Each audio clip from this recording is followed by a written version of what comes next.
Kalat Berry Blooms. Amoy kalat, amoy good vibes.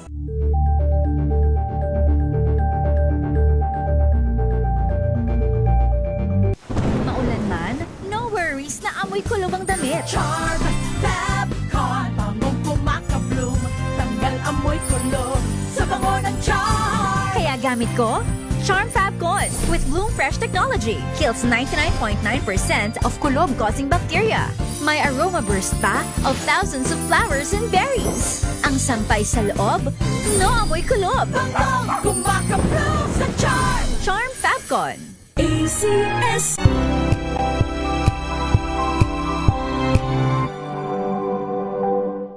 Maagang balitaan, maagang usapan sa mga issue at balita. Kasama si Kuya Angelo Palmones sa Magandang Umaga Pilipinas. Mula Lunes hanggang Biyernes.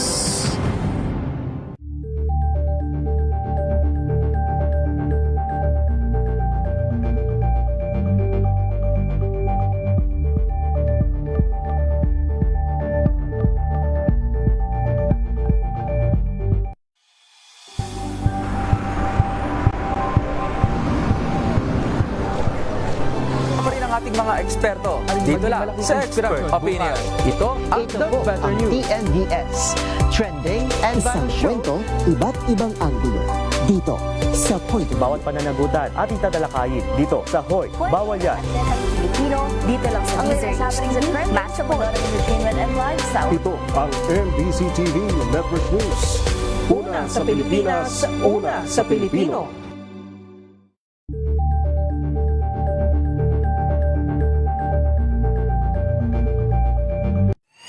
Mga balitang gigising sa inyong umaga. Mga balitang kailangan mong malaman. Mapapakinggan sa ACS Balita sa 2x2. Kasama sina Anthony Taberna at Jerry Baha. Lunes hanggang Biyernes.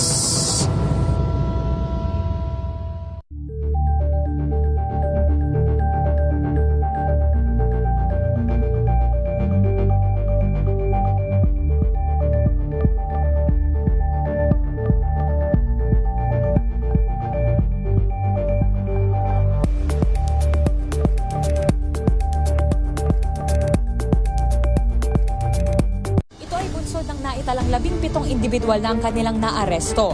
Metro Manila Development Authority o MMDA ang No Contact Apprehension Policy o NCAP sa Metro Manila. Sa ang ilang mga dokumento ay peke. Hindi rin legal ang employment na ipinangako sa kanila. Sa mata ng batas, mananagot ang sangkot at may sala. Dahil sa bawat paglabag, may karampatang parusa. Alamin ang mga pananagutan sa likod ng mga bawal. Dito sa Hoy, Bawal Yan, tuwing Sabado, alas 11:30 ng umaga. Dito lang sa DZRH TV.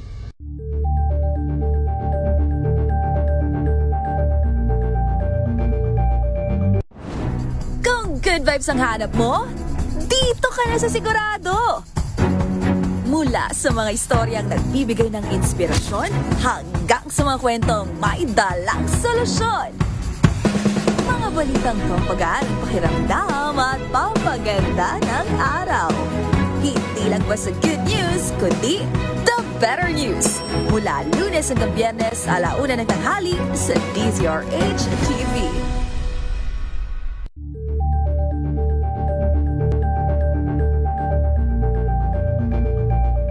Curious ka ba sa maraming bagay? Kami na ang bahala dyan. Aalamin, tutuklasin at bibigyang linaw namin ang mga katanungang bumabagabag sa inyong isipan. Sa programa kung saan ang bawat sagot ay galing lamang sa mga eksperto. Ang Expert's Opinion, tuwing linggo alas 3 ng hapon, dito lang sa DZRH TV.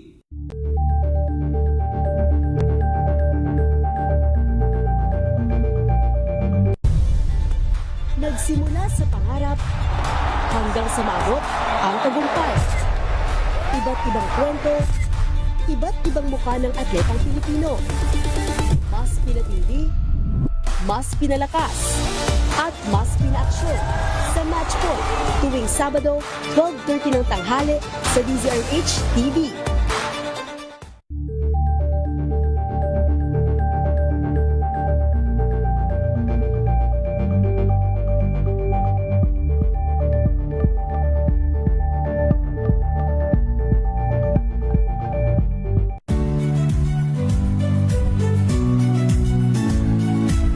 Magandang araw mga kaibigan. Ito po ang inyong balerina ng bayan, si Lisa Makuha Elizalde na nag-aanyaya sa inyong samahan kami at ang aming mga espesyal na panauhin para sa kalahating oras ng masayang kwentuhan sa aming programang Art to Art, kung saan ang usapang sining at kultura ay para sa lahat.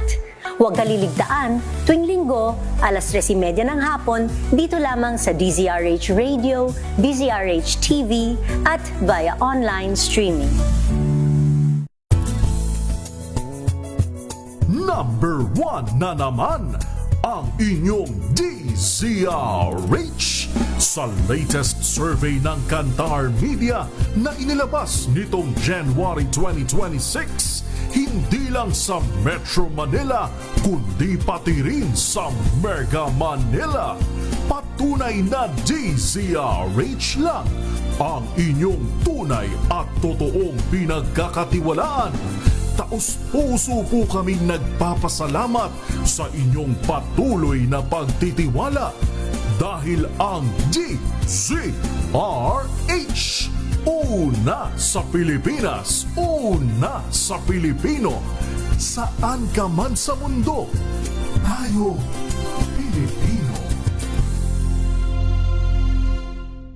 Alamin ang mga maiinit na isyung pambayan, mga balitang kailangan mong malaman, usapin sa pamahalaan, politika, ekonomiya at kabuhayan. Ito ang mga dapat mong malaman, pakialaman at pag-uusapan dahil kayo ang tinig ng mamamayan dito sa Damdaming Bayan. Live sa DZRH Radio, DZRH TV at DZRH Digital. Kasama sina Lakay, Deo Macalma at Elaine Apit. Araw-araw, Lunes hanggang Biyernes. Damdaming Bayan.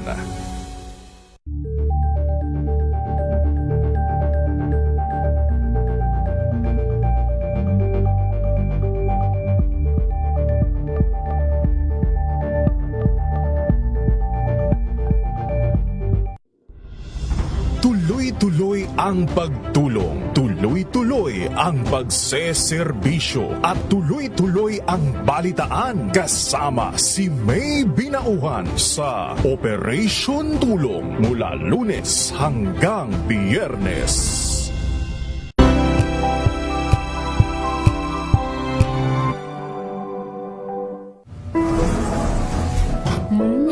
Amoy forever. Amoy LQ. Amoy New Cala Berry Blooms. Amoy Cala, amoy good vibes.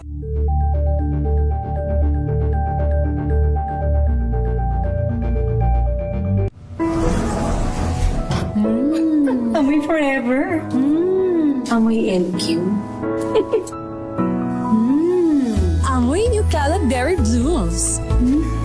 Amoy Cala, amoy good vibes.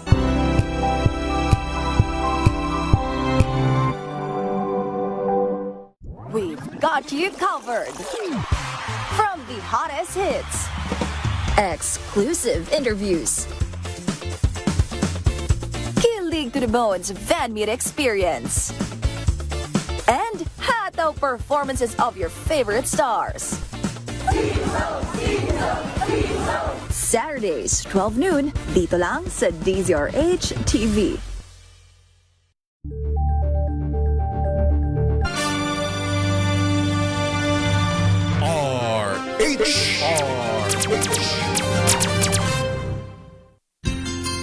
Mga karagdagang kaalaman kung paano malulunasan ng iba't ibang karamdaman. Tuloy po kayo sa programang Pangkalusugan. Lunas. Lunas. Lunas. Magandang gabi, programang Lunas po. Kasama po ninyo, Cheska San Diego Bobadilla. Kapartner natin ngayong gabi ang MX3 Natural Supplements. At kasama natin ang ating medical doctor. Pag-uusapan natin ang isang, hindi naman to controversial, pero baka nagdadaan na rito yung ilan sa ating mga kababaihan. May mga warning signs daw ito eh. May mga signs and symptoms, yung tinatawag na menopause. Pag-usapan natin yan, kasama natin si Dr. Edwin Biendok. Magandang gabi po sa inyo. Magandang gabi sa iyo, Chess, at sa mga nakikinig po sa atin ngayon na nandun na po sila sa stage na ito ng buhay nila. Makinig po kayong mabuti Kung gusto nyo po mag-message sa atin, confidential at hindi po natin i-air yung inyong pangalan, yung inyong mga detalye, pwede po kayo mag-PM. Hanapin nyo lamang po yung aking page, Cheska San Diego Bobadilla. Pwede rin po kayo mag-message sa ating hotline number. Doc, ano po yung number natin? Ang number po natin, 0918-8888-693. Sige, mag-chat na po kayo, mag-text na kayo kung kayo nakakaranas or may mga tanong tungkol sa ating pag-uusapan ngayon na menopause. Pero Doc, bago tayo magsimula, meron din tayong ilang mga announcement at saka may mga babanggitin tayo kasi may mga activities na upcoming.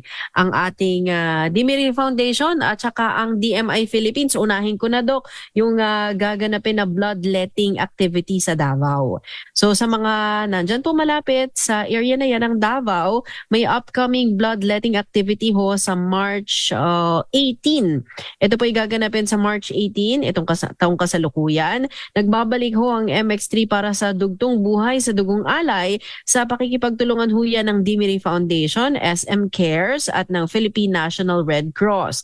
Gagawin ang bloodletting activity March 18 nga po yan, alas 9 ng umaga hanggang alas 5 ng hapon sa Annex Event Center ng SM City, Davao. Makisa at makilahok dahil sa bawat patak ng dugong alay makapagdudugtong ng buhay ng ating mga kababayan. Ang dugong buhay, ang dugtong buhay at dugong alay, hatid po sa atin yan ng MX3. So yan Doc, may kinalaman sa dugo din pag-usapan natin, pero yung iba tumitigil na yung pagdurugo kasi menopause na pala Doc. Pinagtampuhan ng buwan ng dalaw, ang tawag nila ron. Pero Okay. ano na daw yan, Dok, no? Hindi naman sa pinagtampuhan, pero talagang may hangganan lang kasi ang menstruation. Opo. Hindi karamdaman ang menopause. Okay.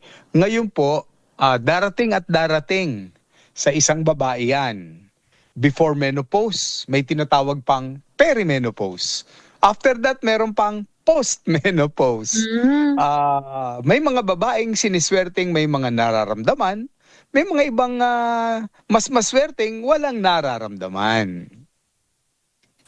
Okay. Marami na, I'm sure, yung mga tanong na naiisip ng ating mga kababaihan, Dok, na nakakaranas ng ganito or medyo papalapit na sila sa ganong stage, no? May edad ba na mag-aabang ka na? Pag sumampa ka sa ganitong edad, asahan mo na ang pagdating niyan?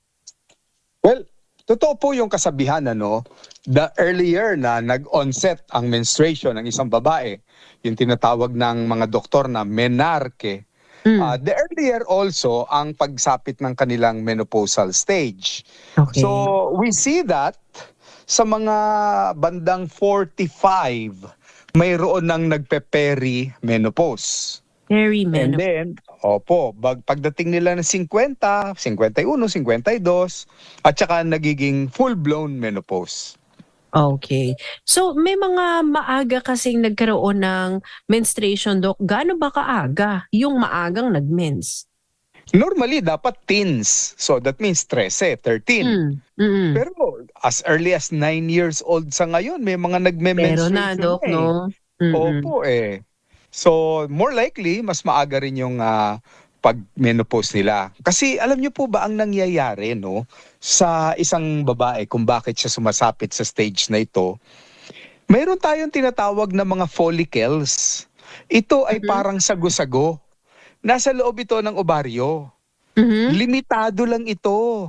May ilang daang libo lamang ito, pero nilalabas ito ng babae dahil nga para ma-convert into egg, no?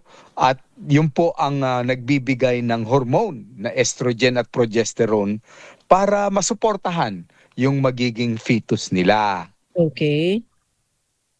Pero kung lalabas ng lalabas ito, hanggang maubos ito, may mga babae na sa edad na 45, ubos na halos yung nila, follicles. Di wala na. Hindi na po magkakaroon ng menstruation. Okay. Ang pinaka-late na magkaroon naman ng menstruation, Doc, sabi mo teenager. So normally 13, 11, 13, nagkakaroon na ng buwan ng dalaw or nag-uumpisa na. Although hindi pa very regular yun, Doc, no? Opo. Hindi Anong pa regular pinaka-late? yun. Ay, may mga babae na kung tawagin oligomenorrhea. Ibig sabihin, yung mens niya magkakaroon halimbawa ng 13, 14. Mawawala ba naman yun? Babalik na, 20 na siya. May mga Parang ganong kaso po. Parang nag-skip, Doc, ano? Nag-skip ng matagal dahil may problema sa kanyang ovaryo. Ang isa na sa problema ng babae ron, which is quite common ngayon, yung PCOS o Polycystic Ovarian Syndrome. So yan yung mga conditions, Doc, no? Na pwede Condition yan eh. Oo pwedeng ang mens niya biglang nagdi-disappear. Meron namang ibang babae, baliktad naman ang resulta. Ang mens niya 2 beses sa isang buwan. Tapos napakalakas, imbis na 1 linggo lang, merong 10 araw. Tapos kailangan mag-diaper na. So iba-iba yung response po ng babae. Ayun. So iba-iba talaga. Sabi nga nila may normal cycle na 28 days pero hindi sa lahat ng kababaihan ay pare-parehas, Doc, no? Kaya importante guided talaga sila ng kanilang mga OB. Alam mo, dapat ang mga babae nagbibilang eh. Ano ang talagang regular cycle niya? Marami pa rin kasing mga Pilipina hanggang ngayon na sinasabi nila, ako basta alam ko ang mens ko tuwing 5. Hindi po tama yun kasi ang buwan natin pa iba-iba ng haba, di ba? Ng petsa. May 28, 29, 30, 31. So, hindi po tama na yung numero ang inyong babantayan. Dapat binibilang nyo ilang days kayo yung huling menstruation or last menstrual period, LMP, and then kailan yung first menstrual period ninyo, yun kadalasan ng inyong regular cycle. Yung iba nga kasi, Doc, sabi nila 3 days lang talaga sila pero yun normal nila yun. Pero may ibang babae na ang normal nila 5 days sila, Doc, na nagme-mens or 7 days talaga ang mens nila. Normal nila yun. Normal yon. Yung iba nga, tapos na yung mens, may paano-ano pa, di ba? Pahabol na spot-spot pa eh. Opo. So, yun, aalamin niyo po, ikakalendaryo niyo yun. Kasi napakahalaga yun, hindi lamang sa pagbibilang kung kayo'y mabubuntis. Pero kapag sakaling nagkaroon kayo ng sintomas, na dinudugo na kayo ng malakas, halimbawa, kayo'y sumapit ng 45, nagulat kayo, ang dugo ninyo parang yung binibenta po sa kalsada na yung ano bang tawag nila? Betamax? Betamax, oo. Maaaring isa na yon sa sintomas ng perimenopause. So iba-iba din yan. May mga sintomas na iba. Ganun nga ang nararanasan. Yung iba naman, paunti ng paunti, Doc, yung lumalabas every period nila. Oo, sabi nila, ay bakit ganun? 2 araw na lang mens ko.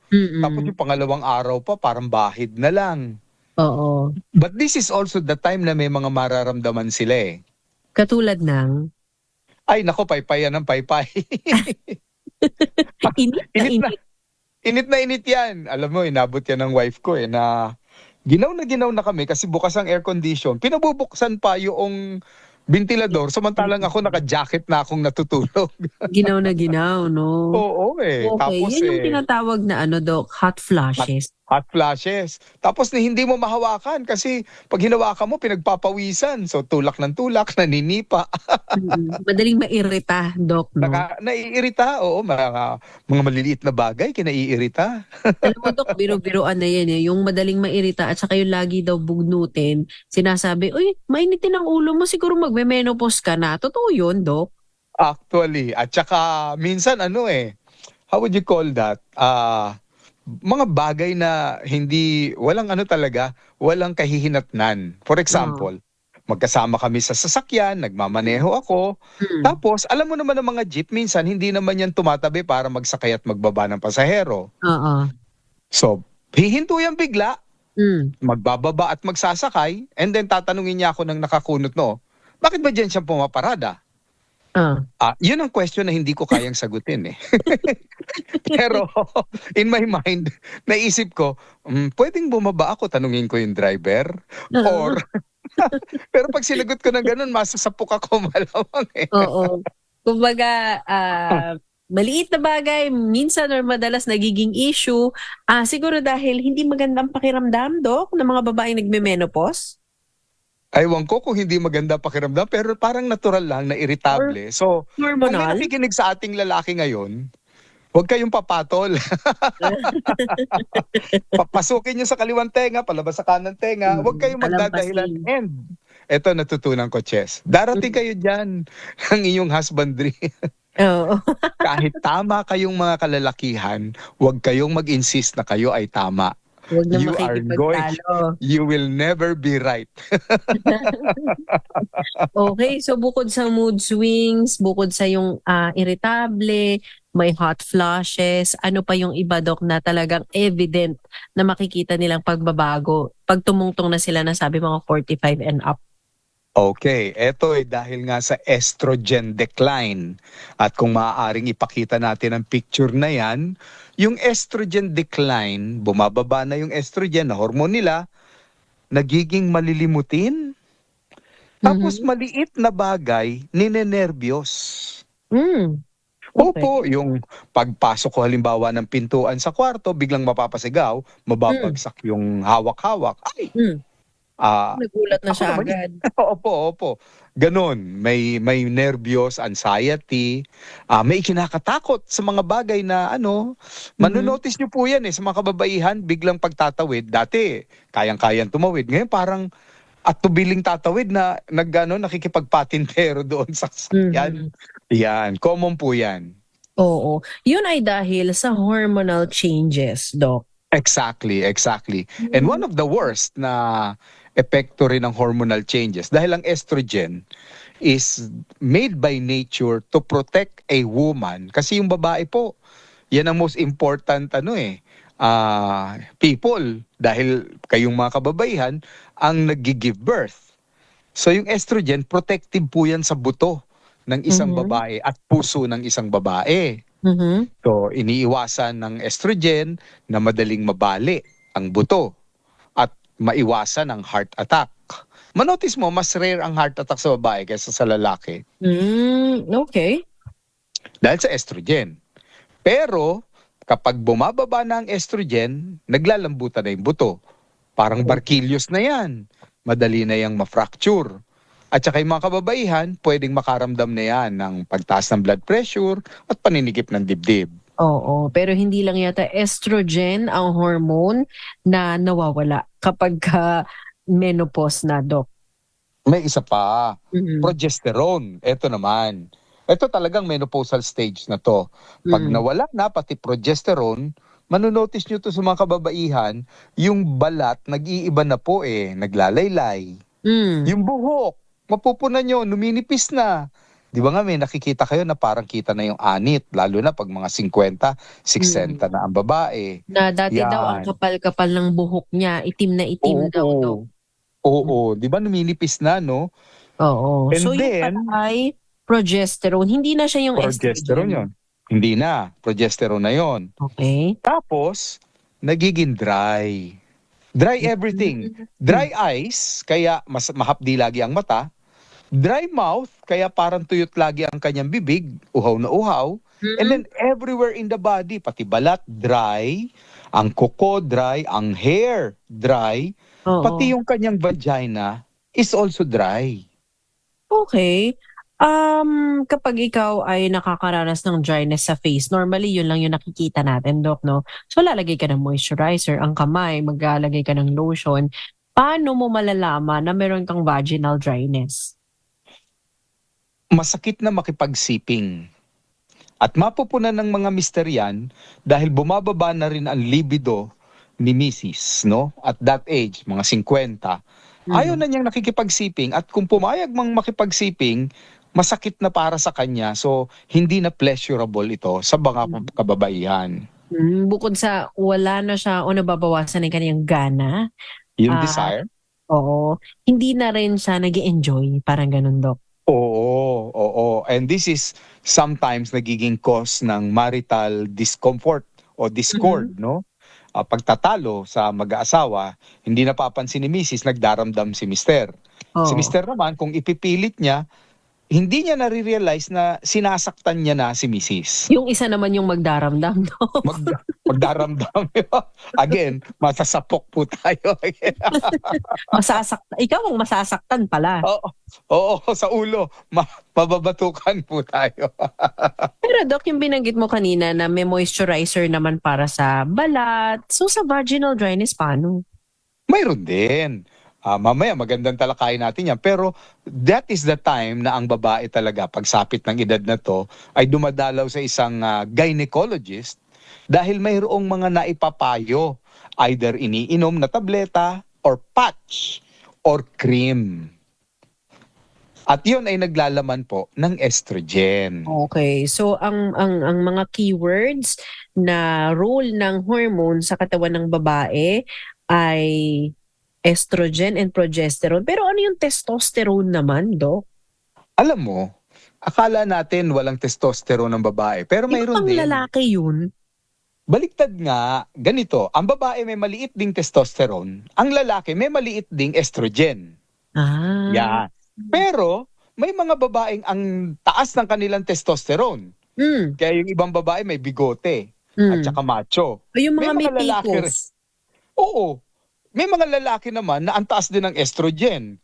Kaya yung daliri malalambot, hindi ba? At saka medyo matinis yung boses, Dok. Kumaga straight sa sila lalaki. pero matinis yung boses. Oo, matinis. May babae naman, mababa ang boses. Oo. Pero Ang straight din siya. Oo. So common din itong testosterone sa babae in a small amount. Pero pag menopause niya, nagdi-disappear din itong testosterone. Mahalaga pala ang testosterone sa enerhiya. May kinalaman pala ito sa energy, Dok. Energy ng babae. Kaya makikita mo, antukin ang babaeng menopausal, yung dating aktibo, kung adventurous, nawawala bigla lahat yun eh. Nagiging homebody, tapos naggagansilyo na lang. Hindi na kamukha yung dati nung bata pa po tayo. Pasyal ng pasyal, Dok, no? O pasyal, o kaya adventurous na handang sumakay sa tubibo, yung mga ganon. Nagiging matatakutin na sa mga ganon. Yan, dahil yung testosterone, bumababa po.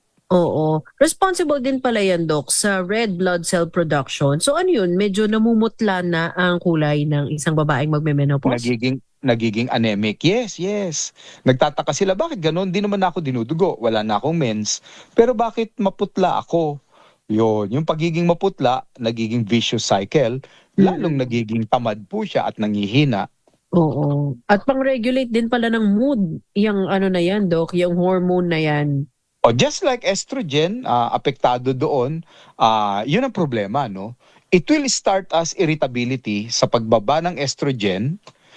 Tapos, pagdating ng progesterone at testosterone na bumaba din, it may lead to depression. Okay. Nagsimulang irritable, nauwi sa depression. Oo. So, kailangan ng mga husband, sensitibo. Understanding. Nung irritable siya, wag niyong papatulan. Ngayon, when they are already low mood at depressed, dapat this is the time na kailangan pinapakita nyo na mahalaga pa rin siya sa buhay nyo.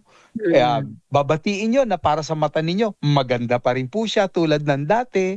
Kasi this is the time na naghahanap sila ng reassurance. Oo.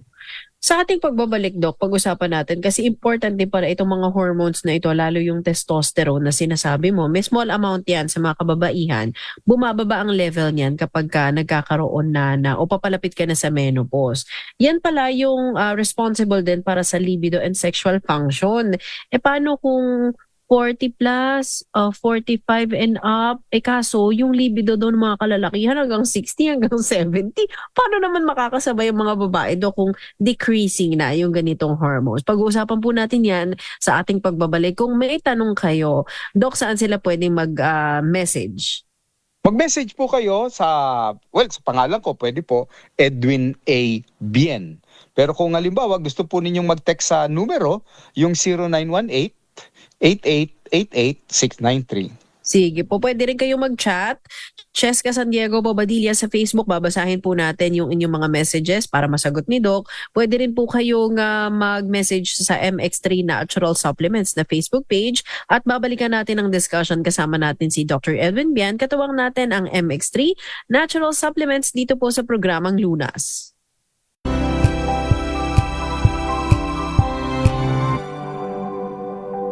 Hello, Washi! Laundry day na naman! Yay! Anong meron? Mancha ng chocolate, putik, may libag pa!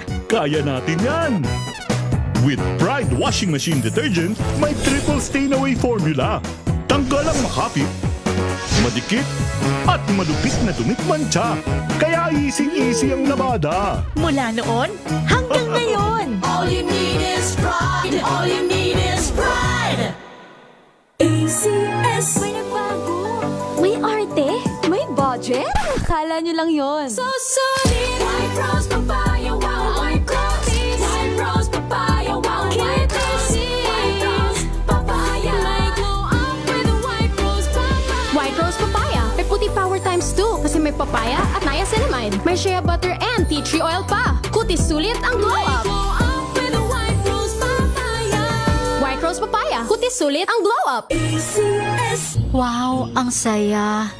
Isang barangay na labada, puro mancha pa. Goodbye, pahinga. Mommy, isang laba lang yan sa Pride Bar Blue. May powerful stain-away enzymes na malupit sa dunit mancha. At di masakit sa kamay. Isang laba lang yan. Hello, pahinga. Hello, Pride Bar Blue. ACS.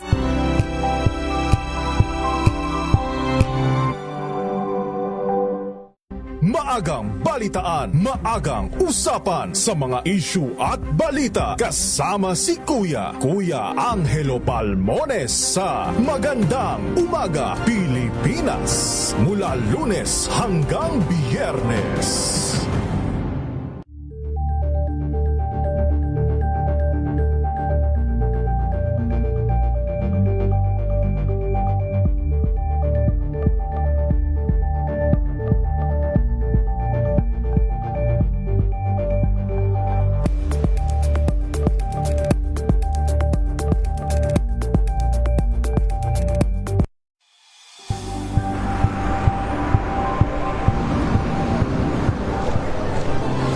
Ating mga eksperto. Dito lang sa Expert Opinion. Ito ang The Better News. TNVS. Trending and Isang kwento, iba't ibang anggulo. Dito sa Point. Bawat pananagutan ating tatalakayin dito sa Hoy. Bawal yan. Filipino, dito lang sa Music, Match of Entertainment and Lifestyle. Ito ang MBC TV Network News. Una sa Pilipinas, una sa Pilipino.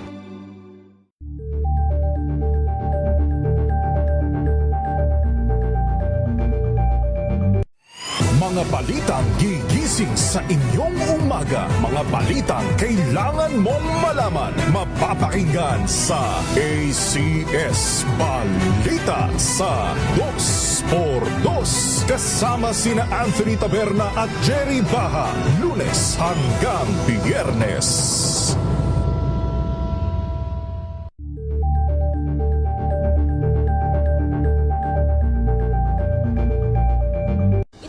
Ng naitalang 17 individual na ang kanilang naaresto. Ng Metro Manila Development Authority o MMDA ang No Contact Apprehension Policy o NCAP sa Metro Manila. Sa ang ilang mga dokumento ay peke. Hindi rin legal ang employment na ipinangako sa kanila. Sa mata ng batas, mananagot ang sangkot at may sala. Dahil sa bawat paglabag, may karampatang parusa. Alamin ang mga pananagutan sa likod ng mga bawal dito sa Hoy! Bawal yan tuwing Sabado, alas 11:30 ng umaga. Dito lang sa DZRH TV.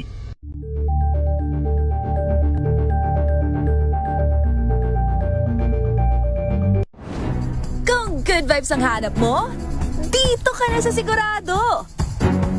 Mula sa mga istoryang nagbibigay ng inspirasyon hanggang sa mga kwentong may dalang solusyon. Mga balitang pampagaan ang pakiramdam at pampaganda ng araw. Hindi lang ba sa good news, kundi the better news.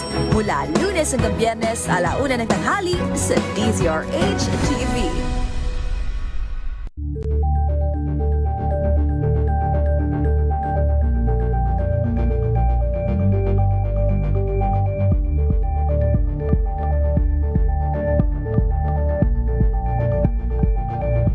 Curious ka ba sa maraming bagay? Kami na ang bahala dyan. Aalamin, tutuklasin at bibigyang linaw namin ang mga katanungang bumabagabag sa inyong isipan. Sa programa kung saan ang bawat sagot ay galing lamang sa mga eksperto. Ang Expert's Opinion, tuwing linggo 3:00 ng hapon, dito lang sa DZRH TV. Number 1 na naman ang inyong DZRH sa latest survey ng Kantar Media na inilabas nitong January 2026. Hindi lang sa Metro Manila, kundi Prevention is always better than cure. Kaya para sure, atin ang pakinggan ang palatuntunang pangkalusugan. Lunas! Lunas!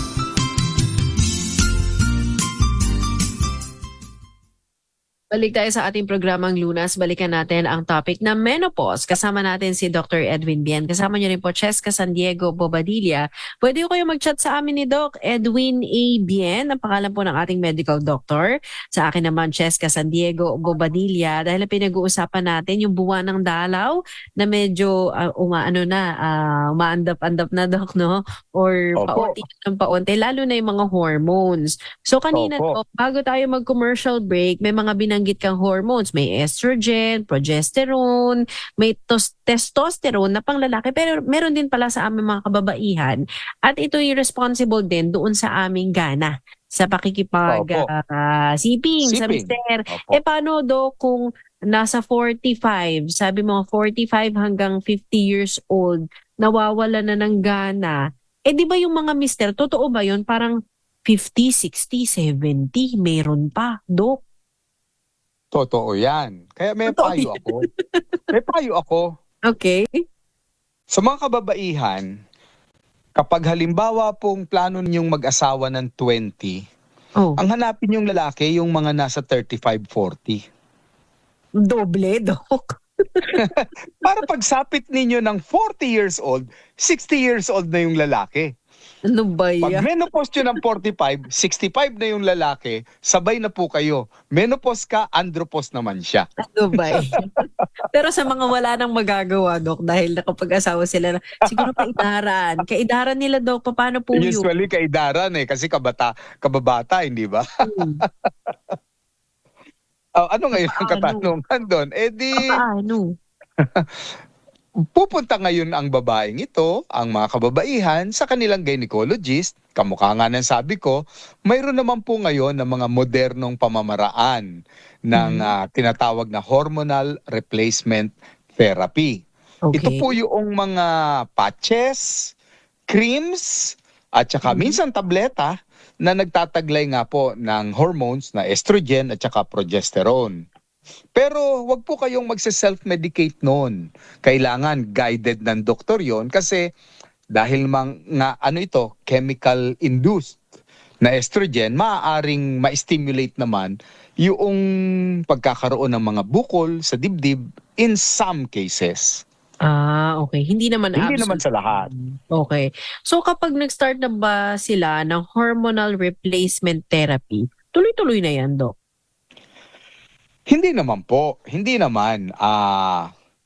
May mga panibago rin kasi ngayon na mga pag-aaral. Ito ay sa mga tulad ko nga po na ang practice ay natural at integrative medicine. Ang tawag naman doon sa gamot na kapareho ng epekto nitong HRT ay bioidentical hormones. Ganon din yan, tableta, patches din yan, etc. Bioidentical meaning hawig doon sa HRT, pero natural ang pinanggalingan. Okay. Ito ba ay yung mas safer choice, Doc?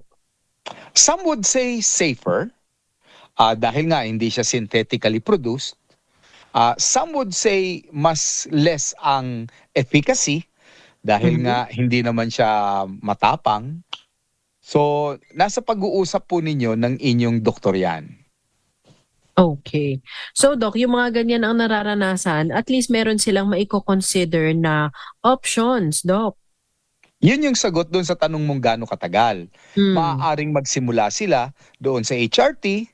After maybe 1 or 2 years, gusto nilang mag-shift doon sa more natural, gaya ng bioidentical hormones. Then kahit si Mister, ganun din. Mayroon ding mga natural testosterone equivalent para sa lalaki. Pero may mga basic din pala, Doc, ng mga coping mechanisms na pwedeng gawin yung ating mga nanay, tita, or yung mga nagdaraan na sa ganitong phase ng menopause. Isa na dyan, Doc, yung kasi lagi kang init na init, di ba? So, lalo ngayon, pa summer, medyo magbabawas ng makakapal na suotin, Doc. Opo, yung coping mechanism, yan yung paraan para mabawasan yung suffering, no, ng menopausal stage. Dalawa yan, mahahati natin sa physical at saka psychological. Okay. Sa physical, yung sinasabi mo na init, di kailangan ang mga suot po ng mga kababaihang ito, yung mga maluluwag. Kaya di mo ba nakikita yung mga nanay na nasa 50, naka-duster na lang sa maghapon yan? Kasi naiinitan, Doc. Kasi di ba presko yung duster, manipis lang, maluwag, hindi ba? Kaya nga lang, ang tingin ng mga mister, ano ba to? Umalis ako, naka-duster. Pag uwi ko, naka-duster pa. Hindi na siya sexing tignan. Yun nga lang, oo. Nawala na yung kanyang mga leotards, yan, at saka yung mga top, spaghetti strap. Spaghetti strap na labas pusod. So, bukod doon, Doc, ay syempre tumupat ka lagi sa electric fan. O iba nagpapaypay nga ng nagpapaypay, Doc. Opo. Tsaka mag-iiwas kayo sa maaanghang at other spicy food. Bukod sa nakakadagdag init ito sa inyong katawan, madaling mag-hyperacidity ang menopausal. Okay. O inom lagi ng tubig, malamig na tubig, Doc. Malamig, wag lang de-yelo. Opo, malaking tulong yon. Practice mindfulness o yung meditation din, Doc, no? Opo, yung relaxation techniques. Breathing techniques. Yan. Siyempre, pagkain din ng tamang mga pagkain, food choices, Doc. Mamaya babanggitin ko ano yung mga magagandang pagkain na may mga estrogenic effect sa katawan ng babae. Okay. Mag-maintain ng moderate weight. Ito pa naman daw yung mahirap, Doc. Simula mag-menopause daw sila parang ang hirap i-manage ng weight. Kaunti lang ang kain pero palaki ng palaki. Ang nagiging shape ng katawan nila dati, korting sexy, parang yung bote ng soft drinks. Ngayon, korting beer na. In can. Dire-diretso lang, Doc. No?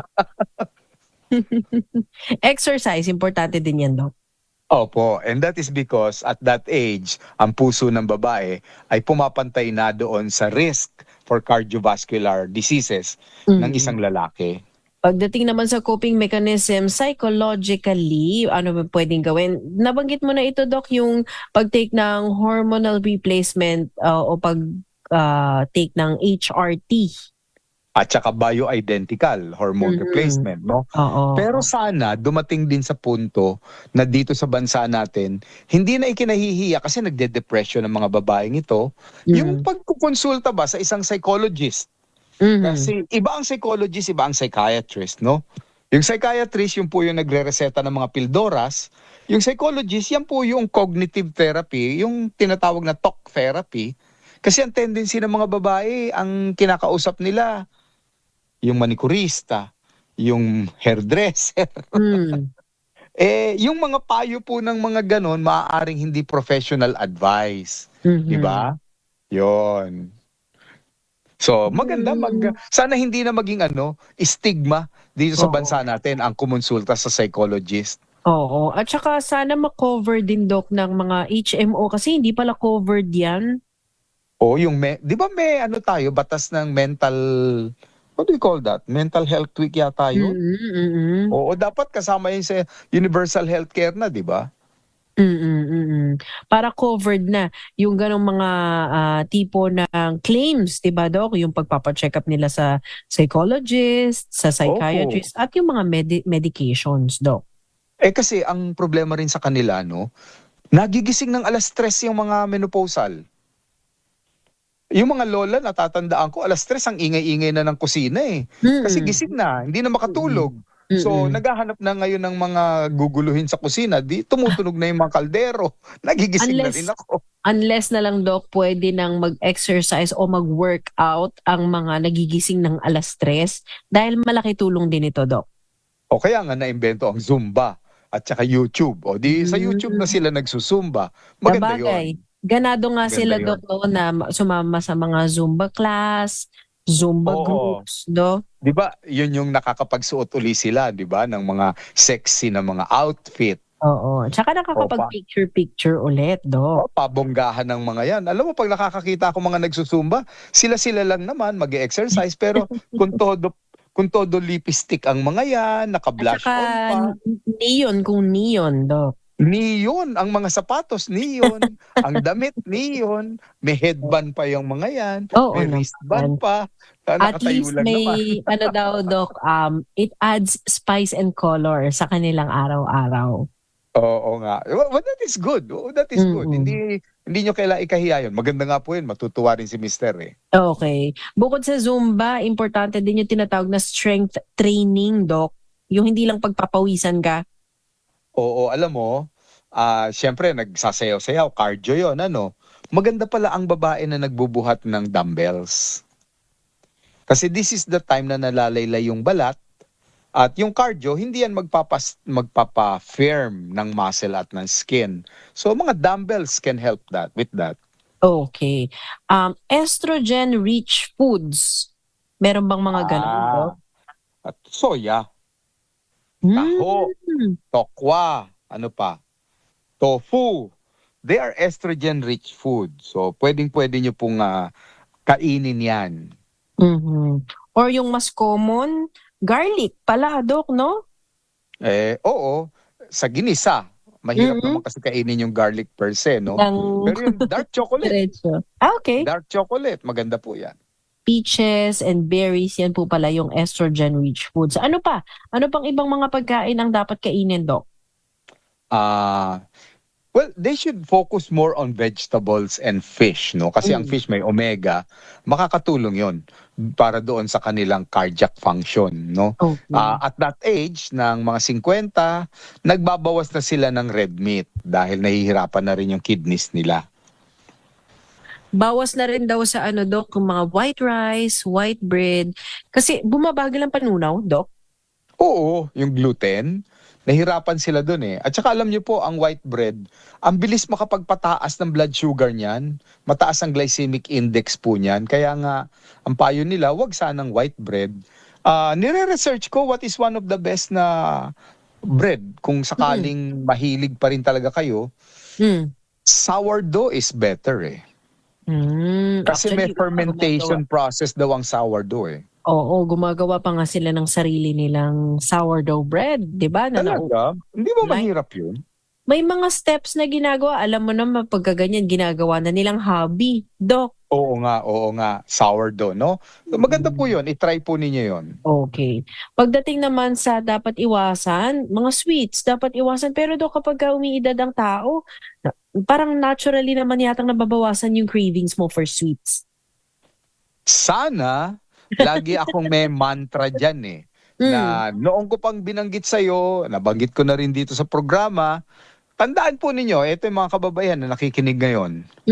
A moment on your lips, a lifetime on your hips. Oh, okay. Yan. Sumayad lang ng kaunti sa labi po ninyo yung donut, pero tandaan nyo, sa balakang po ninyo, magtatagal yan donut na yan. Ang kulit, ayaw matanggal eh, no, Doc? Ay, ang hirap. Sweets, spicy food, sinabi na ni Doc, at saka yung mga Opo. stimulant. O, ito yung kasama na dyan yung alcoholic beverages, Doc. And too much coffee? Yung mga matataas ang caffeine at saka wag na po kayong mag-alcohol, mga bagay na hindi nyo na kayang i-metabolize yan eh. Oo. Sa pagbabalik natin, banggitin siguro ni Doc, hindi daw nila maalis yung kape sa kanilang sistema. Yun na nga lang daw nagbibigay ng kulay at buhay sa kanilang umaga o sa kanilang merienda sa hapon. Alisin pa? Pag-uusapan natin yan, Doc, sa ating pagbabalik. Kasama po natin ng MX3, si Dr. Edwin Bien, ang ating medical doctor. Pinag-uusapan po natin ang menopause. Dito sa programang Lunas, tayo po ay magbabalik.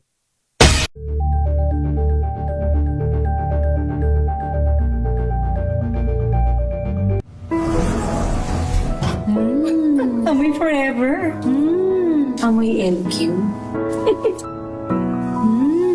Amoy New Caleb Berry Blooms. Amoy kala, amoy good vibes. Tinesting, sinuri, siniyasan. Ang resulta? Super effective ang Shield sa pagpatay ng bakterya at virus. Shield Antibacterial Soap. Believe ang mga eksperto sa Philippine Nurses Association. At si Mami. Tiwala ako sa Shield. Shield Antibacterial Soap. Napatunayang mabisa. Ang mga nurse, tiwala. ACS. Amoy forever. Amoy LQ. Amoy New Caleb Berry Blooms. Amoy kala, amoy good vibes.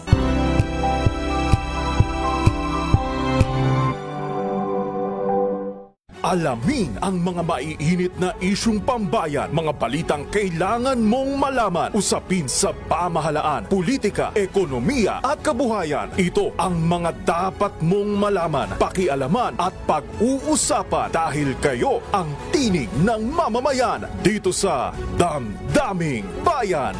Live sa DZRH Radio, DZRH TV at DZRH Digital. Kasama sina Lakay, Deo Macalma at Elaine Apit. Araw-araw, Lunes hanggang Biyernes. Damdaming Bayan.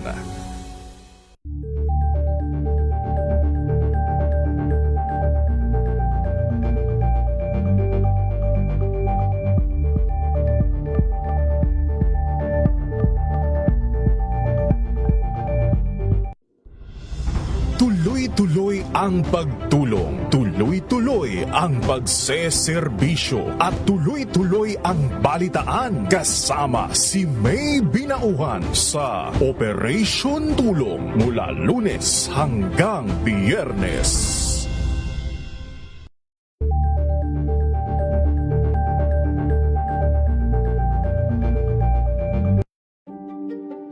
Buklatin ang mga pahina. Pakinggan ang boses ng lipunan. Tunghayan ang mga issue mula sa ibang katayuan. Nakakalungkot kasi deserve ba namin ng ganito? Na hindi nila alam kung ano talaga yung kanilang mga karapatan. Yung gobyerno, tinulungan nila yung kanilang magsasaka. Pinapatahimik tayong lahat using various laws. Through education, kayang-kaya nating baguhin yung ganitong klaseng pag-iisip. Isang kwento, iba't ibang anggulo. Dito, sa Point of View.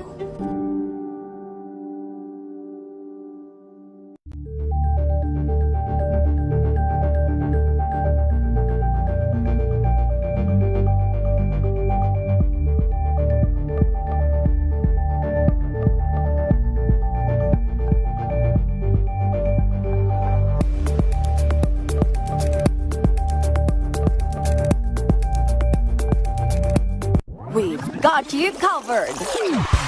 From the hottest hits, exclusive interviews, kilig to the bones fan meet experience, and hataw performances of your favorite stars. Saturdays, 12 noon, dito lang sa DZRH TV.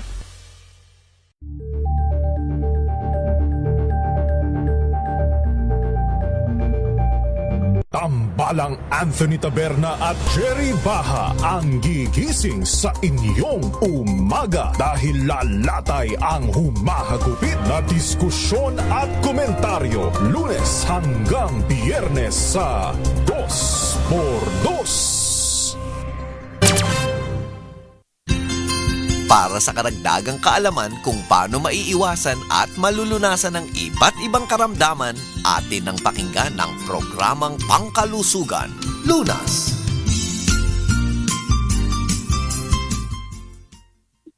Balik tayo sa programang Lunas. Kasama po ninyo Cheska San Diego, Bobadilla, si Dr. Edwin Bien. Ang kasama natin, of course, ang MX3 natural supplement. Menopause ang ating pinag-uusapan. So Doc, balik lang tayo doon sa ating talakayan kanina. No? Binanggit mo yung mga pagkain na hindi na dapat kainin, hindi na dapat i-consume at yung mga pagkain na dapat nating mas madalas na kainin. May binanggit ka din kanina, Doc, na mga medications na natural, merong mga hormonal replacement therapy na tinatawag, Doc. Tama po. Hormonal replacement therapy would give you estrogen, progesterone, in tablet or gel or patch forms. Okay. Pero yung iba, sabi mo nga, mas piniprefer na nila yung safer options at saka yung kahit na sinasabing baka hindi naman effective yan, pero mas long-term yung kanilang paggamit, mas long-term din yung benefits na nakukuha nila, Doc? Opo, mga extract ng plants yun, like evening primrose oil, that is a plant, and there are many other extracts po na nagagamit as a bioidentical hormone therapy. So ito yung mga natural remedies na tinitake or iniinom, pero merong mga tinatawag na acupuncture, reflex, at aromatherapy. Maraming ginagawa ang mga nagme-menopause, Doc. Well, kasi one of the problem nga is, halimbawa, hindi mapagkatulog, then reflexology and massage therapy can help. May mga iba naman na may problema po sa paglaki nila ng dahan-dahan o biglaan, no? So may mga acupuncture points po sa tainga na ginagamit ang mga ibang doktor para mabawasan yung kanila pong appetite. So marami pong ibang treatments na pwedeng gawin. Oo, even sa mga exercise options o mga body activity options, marami na yan. May mga nauso talagang pilates, Doc, no? Oo, very, very good ang pilates in their case kasi nga, hindi siya masyadong nakaka-stress on their joints. So yung pong running is good pero mas maganda brisk walking dahil nga yung tigas kasi nung lapag maaaring stressful on their knees. Yan. More on stretching din yata kasi ang Pilates, Doc. Opo, stretching which is very good also for the joints. Yes. Okay. So lahat ng ito, Doc, switching to natural and organic or plant-based food, yan daw ang mas pinipili na ngayon, mas more fiber, less na yung mga nakakapagpapalpitate or nakakapagpataas masyado ng kanilang excitement. Lalo na yung kape, beer at kung ano-ano pa. Pero Doc, yung iba hindi daw nila kayang i-let go ang kape. So paano na sila makakapag-almusal ng masaya, Doc? Actually, hindi lang almusal. Kung ang gagamitin po ninyo yung extract nga ng plant na mangustin, yung balat po nito, maaari po nilang inumin nga ito hindi lang sa almusal, kahit nasa po after dinner. Alam nyo naman po, di ba, may mga iba nagkakape pa sila after dinner. So yung mangosteen extract po in the market, ang available po dyan, yung original na MX3 coffee mix. Very low ang caffeine po nito na halos negligible. At the same time, ito ay cholesterol free, sugar free, and fat free. So kumbaga yung kinakatakot po ng isang babaeng nagme-menopause, nalilesen lahat po yun. Okay. So kapag sila ay nag-take ng MX3, meron din kasing kape at merong tsaa, Doc, no? Yung tsaa is also an option. Maganda yun naman kung sakaling detoxification ang habol nila kasi lalo na po dahil syempre may mga apo na sila nag-date sila sa labas, ang pagkain ng mga apo, alam nyo naman, mga bawal sa inyo, mga hotdog, yung mga chichirya, then you want to do a detoxification, maganda po pang cleansing ng dugo yung MX3 na tsaa. Okay. Pero meron ding MX3 capsule, Doc. Eto naman yung maganda, di ba? Mababa nga ang testosterone level nila. So wala silang enerhiya. Yung capsule po kasi na pag-aralan sa Canada, nagtataglay po yun ng special ingredient na alpha, beta at gamma nutrients o galing po sa balat ng mangustin. One of that is an antioxidant property. So nagbibigay enerhiya po ang mga antioxidant eh. So ito mga antioxidant na ito, Doc, paano ang pag-take ng mga ganyan, lalo na kung ikaw ay menopause? I would suggest umaga't hapon na po. Kung kayo ay nagkakape ng umaga't hapon o umaga't gabi, sabayan nyo na rin ng capsule na 500 mg ng umaga't gabi. Hindi po ito nagsisilbi na prescription ko sa inyo on air, no? Siyempre, kukonsulta pa rin po kayo sa inyong doktor. Pero dahil natural supplement po ito, maaari nyo itong isabay sa reseta ng inyong doktor, whether they are patches, ganun na rin sa mga maintenance medicine ninyo. Okay. So, Doc, kung sila ay nakakaranas ng mga sintomas na nabanggit natin, yung mga napag-usapan nating mga hormonal replacement therapy, etc., etc., at gusto nilang magkaroon ng guidance pagdating sa ganito dahil sila nag-undergo na o dumadaan na sa ganitong phase ng kanilang buhay, saan sila pwedeng pumunta for check-up and guidance, Doc? Gynecologist is the best. Pag halimbawang magre-reseta po sa inyo nung mga nabanggit kong hormones. Ngayon, sa orthopedic doctor, maaaring pumunta rin kayo dahil naglalambutan ng inyong buto, maaaring mag-bone density test sa inyo yung doktor, at may mga nire-reseta po. Iniinom o iniiniksyon ng every month or every 2 or 3 months, pampatibay naman ng mga buto kasi parang barkilyos yan na madali na po siyang mabali. Pwede rin magpa-psychological consultation na rin. Di ba? Para at least may kausap silang profesional. Okay. Pero kung gustong subukan itong mga sinasabi natin, Doc, na natural, hindi naman replacement ito, pero yung pangtulong sa kanila na sa natural na pamamaraan, idagdag nila yung sinabi mong kape, pwedeng tsaa, depende sa kung anong gusto nila. At saka yung capsule, Doc. Opo. Yung bioidentical hormones, maaari rin nilang gamitin po yun. Okay. Kung may mga karagdagang question, Doc, anytime, pwede ba silang mag-chat? Pwede silang mag-text sa iyo, Doc? Hanapin nyo lang po yung pangalan ko sa Messenger, Edwin A. Bien. At kung may pagkakataon, sasagutin ko po yung inyong katanungan. Yung iba nga sa inyo, maaaring nagpapadala pa ng laboratory result nila eh. Kasi nakikita nila, bumababa nga yung pula ng dugo nila, so yung hemoglobin hematocrit mababa, pati RBC, then we can discuss that kahit po sa Messenger. Oo. Hanapin niyo lamang po Dr. Edwin A. Bien o kaya mag-message din po sa akin, Cheska San Diego Bobadilla. I-like at i-follow din ang MX3 Natural Supplement sa Facebook, ang kanilang website mx3ph.com. At kung mga karagdagang katanungan naman po, pwede niyo ring i-text sa 0918 8888-693. Mag-iimbita rin, Doc, ang MX3 dahil meron silang fun run sa darating na April 12. Diyan naman sa Baguio ang kanilang leg ng MX3 Run for Life para sa mga scholars, sa mga medical missions. Lahat ng proceeds, Doc, mapupunta sa Dimery Foundation. Tama po. So, antabay po kayo. Lagi po kayong sumubaybay sa mga activities natin. Maganda naman po yan para sa inyong kalusugan. Maraming salamat, Dr. Edwin Bien, at magandang gabi po. Magandang gabi rin po sa inyong lahat and God bless. God bless. Nakasama po natin si Dr. Edwin Bien mula po sa DMI Medical Supply Inc. Sila po naghahatid sa atin ng MX3 Natural Supplements at nakasama nyo rin po ngayong gabi Cheska San Diego Bobadilla. Susunod na po ang programa ang Lunas sa Extension. Mga kalunas, tandaan, bawat karamdaman ay kayang lunasan. At para madagdagan pa ang kaalaman, manatili pa ring nakikinig dahil ang Lunas may extension na sa ilang saglit. Lunas Extension.